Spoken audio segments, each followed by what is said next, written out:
if you're experiencing login failures in Overwatch 2, there are several quick fixes you can try to resolve the issue. Follow these steps to get back into the game. Step 1. Check server status. Before troubleshooting your connection, verify if the Overwatch 2 servers are down. You can check the official Blizzard website or the social media channels for any announcements regarding server outages. Step 2. Restart your game. Sometimes, simply restarting the game can resolve login issues. Close Overwatch 2 completely and then relaunch it to see if the problem persists. Step 3. Update your game. Ensure that you have the latest version of Overwatch 2 installed.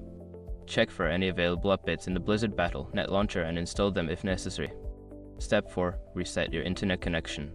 A poor internet connection can lead to login failures. Try resetting your router or modem. Unplug the device for about 30 seconds, then plug it back in and reconnect to the internet. Step 5. Check firewall and antivirus settings. Sometimes, your firewall or antivirus software may block the game from connecting to the servers. Make sure that Overwatch 2 is allowed through your firewall and that your antivirus is not interfering with the game.